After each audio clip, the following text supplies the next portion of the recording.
All right, let's dive right in. We're about to explore one of psychology's deepest, most profound ways of looking at life. It's a framework for tackling those huge questions that, let's be honest, we all wrestle with. We're talking about existential counseling. Yeah, that's the big one, isn't it? Why are we here?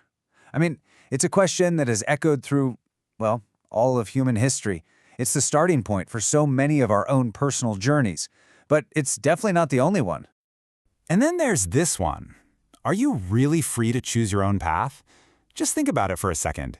Every single day you make thousands of choices. But are you truly the one writing your life story?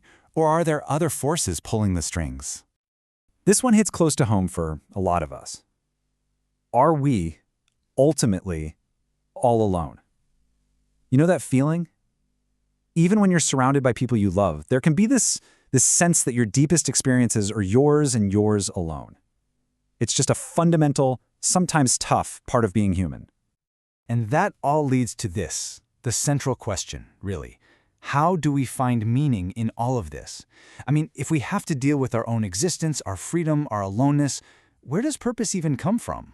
Well, this is where existential counseling comes in. See, it doesn't just ask these big questions. It actually gives us a path for living with them. Okay, so let's get into it. Section 1, a philosophy for life. Now, the first thing you've got to understand is that existential counseling isn't just some set of techniques a therapist pulls out of a toolbox. No, at its heart, it's a whole philosophy for living, one that was born from this deep human need to make sense of our own condition. You see, back in the 20th century, psychology was pretty much dominated by two huge ideas. You had psychoanalysis, which basically said we're all driven by these deep, unconscious desires we can't control. And then you had behaviorism, which saw us as just responding to rewards and punishments in our environment, kind of like robots. Well, existentialism showed up as this powerful counter-argument to both of those ideas.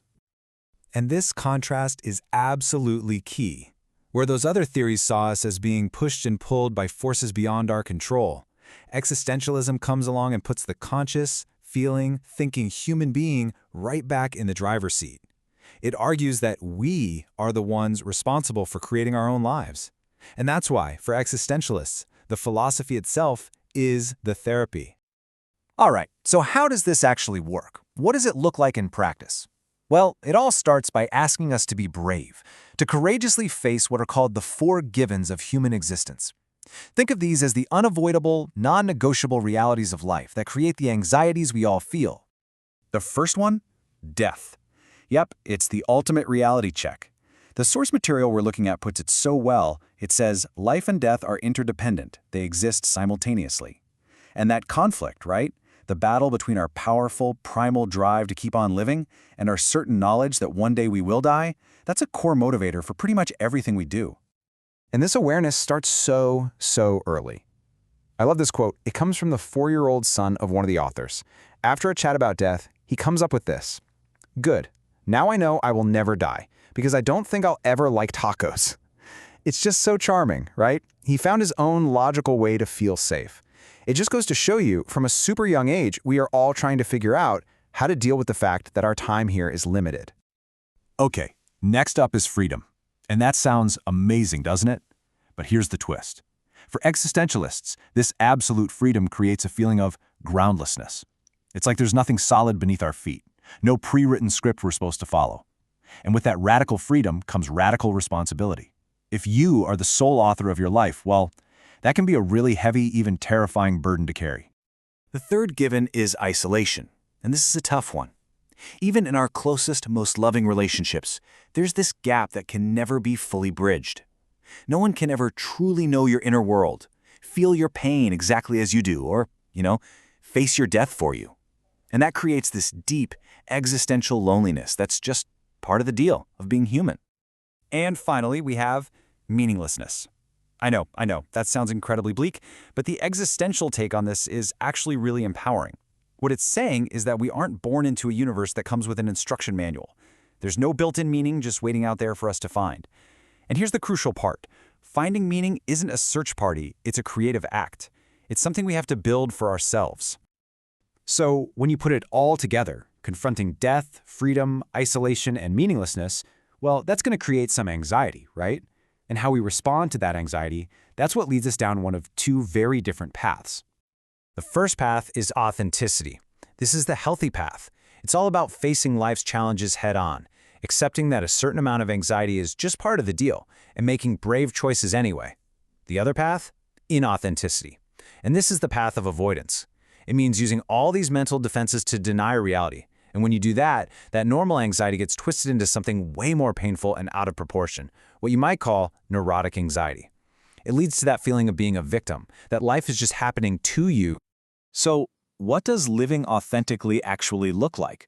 Well, it's a process, not a destination. Step 1, you have to acknowledge these hard truths about life, not run away from them. Step 2, you accept the normal anxiety that comes with that knowledge, you don't fight it. And then here's the game changer. Step 3, you harness that anxiety and use it as fuel. You use that energy to make choices that affirm who you are and what you could be. It's this ongoing, active process of living courageously. Okay, so where does this path lead? What's the end goal here? Well, this is what's so revolutionary about existential counseling. The goal is not to get rid of your anxiety. It's about learning how to live with it courageously. Yeah, the really crucial idea here is that anxiety isn't the problem to be solved. It's a signal. It's an inevitable, totally normal part of being alive that's trying to tell you something important, that a choice is right in front of you. So the goal is to transform that feeling of dread into a catalyst for growth, to help you live a life that you, and only you, have created. And the relationship you have with a therapist in this model is really unique too. It's what they call an I-thou relationship. So this is not about a doctor diagnosing a patient. It's a genuine person-to-person encounter. The therapist is more like a fellow traveler on the road of life, someone who is also wrestling with these same big questions and who can help guide you on your own journey, but without ever pretending they have all the answers. This whole idea really comes to life in the story of Rollo May, who's basically the father of American existential therapy. So he's suffering from a nervous breakdown, he feels totally alone, he's exhausted, and he decides to hike up a mountain. And as wolves are literally howling around him in the dark, he realizes he's not afraid. He was completely absorbed in confronting those exact 4 challenges we've been talking about: meaninglessness, isolation, freedom, and death. Now that experience didn't magically give him all the answers, but it kick-started his entire life's work. And that brings us right back to where we started, with a question posed by the very thinkers behind this theory.